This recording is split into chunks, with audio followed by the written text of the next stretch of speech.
Hello guys, I am आकांक्षा तिवारी। आज हम आप सबको एशियाई देशों के साथ भारत के जो सांस्कृतिक संबंध रहे हैं उसके बारे में हम बात करते हैं। तो एशियाई देशों के साथ भारत के जो सांस्कृतिक संबंध सदियों पुराने और बेहद गहरे हैं। भारत ने कभी भी किसी देश पर सैन्य आक्रमण नहीं किया, बल्कि वसुधैव कुटुंबकम मतलब पूरी धरती को एक परिवार माना है और सत्यमेव जयते के सिद्धांतों पर चलते हुए प्रेम, धर्म, कला और ज्ञान के माध्यम से अपने संबंध बनाए हैं। सबसे पहले पढ़ेंगे साउथ और ईस्ट एशिया के साथ क्या संबंध थे। तो दक्षिण पूर्व एशिया के देशों जैसे Cambodia, Indonesia, Thailand, Myanmar, Laos, Vietnam पर भारतीय संस्कृति की सबसे गहरी छाप है। इनके धार्मिक और आध्यात्मिक प्रभाव भी हैं। इन देशों में हिंदू और बौद्ध धर्म का बड़े पैमाने पर प्रसार हुआ। म्यांमार, थाईलैंड, लाओस और कंबोडिया आज भी बौद्ध धर्म के प्रमुख केंद्र हो चुके हैं। फिर रामायण और महाभारत। भारत के ये दो महान ग्रंथ दक्षिण पूर्व एशिया की संस्कृति का हिस्सा बन गए हैं। थाईलैंड में रामायण को रामकियन कहा जाता है, जहाँ के राजा आज भी राम की उपाधि धारण करते हैं, जैसे राजा रामा एक्स। इंडोनेशिया जो एक मुस्लिम बहुल देश है, वहाँ भी रामायण का सांस्कृतिक महत्व बहुत अधिक है।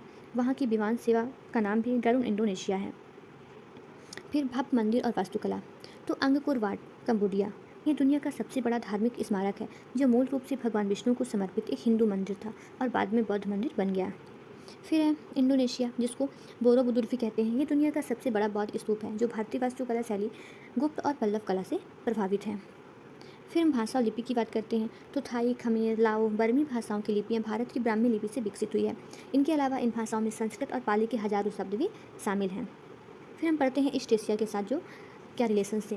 तो पूर्वी एशिया में मुख्य रूप से चाइना, जापान, कोरिया और मंगोलिया के साथ भारत के जो संबंध थे वो बौद्ध धर्म के माध्यम से स्थापित हुए। ज्ञान और भिक्षु का आदान प्रदान हुआ। ईसा पूर्व तीसरी शताब्दी में ही भारत से बौद्ध भिक्षु चीन जाने लगे थे। कुमारजीव, बोधि धर्म, परमार्थ जैसे भारतीय विद्वानों ने चीन जाकर बौद्ध ग्रंथों का चीन भाषा में अनुवाद किया। फिर चीनी यात्री फायान और हेनसांग जैसे चीनी यात्री ज्ञान की खोज में भारत, विशेषकर नालंदा और तक्षशिला यूनिवर्सिटी आए और यहाँ से बौद्ध पांडुलिपियाँ अपने साथ चाइना ले गए। फिर मार्शल आर्ट्स का जन्म। ऐसा माना जाता है कि भारतीय भिक्षु बौद्ध धर्म ने चीन के शाओलिन मंदिर में जाकर ध्यान और योग सिखाया, जो बाद में शाओलिन कुंग फू के नाम से विकसित हुआ। फिर जापान और कोरिया। चीन के रास्ते बौद्ध धर्म जापान और कोरिया पहुंचा। जापान में आज भी कई देवी देवताओं की पूजा होती है, जो भारतीय देवताओं के रूप में हैं, जैसे वैजेंटेन देवी सरस्वती का और डाइको केतुन मतलब भगवान शिव का रूप। कोरिया और भारत के बीच एक ऐतिहासिक संबंध यह भी है कि अयोध्या की जो राजकुमारी सूर्य रत्ना हुर हवांग उक का विवाह कोरिया के राजा सुरु के साथ हुआ था। फिर सेंट्रल एशिया के साथ क्या रिलेशन थे। तो सिल्क रूट, रेशम मार्ग के माध्यम से जो भारत का मध्य एशियाई देश जैसे उज्बेकिस्तान, ताजिकिस्तान और तुर्कमेनिस्तान, कजाकिस्तान के साथ गहरा व्यापारिक और सांस्कृतिक रिलेशंस रहे हुए हैं। यहाँ बौद्ध धर्म का प्रसार भी हुआ।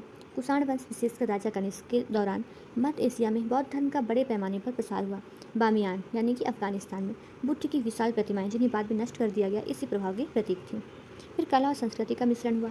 मध्य एशिया के रास्ते ही भारतीय संगीत, आयुर्वेद, गणित की अवधारणाएं आगे पश्चिम तक पहुंची। बाद के काल में मध्य एशिया के सूफी संत भारत आए, जिससे भारत में सूफीवाद और साझा गंगा जमनी संस्कृति का विकास हुआ।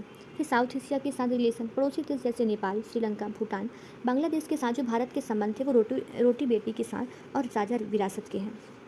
जैसे फॉर एग्जाम्पल नेपाल के साथ भारत का संबंध सांस्कृतिक रूप से सबसे मजबूत है। भगवान राम की नगरी अयोध्या, भारत और माता सीता की जन्मस्थली जनकपुर, नेपाल आपस में जुड़ी हुई है। पशुपतिनाथ मंदिर दोनों देशों के हिंदुओं के लिए आस्था का बड़ा केंद्र है।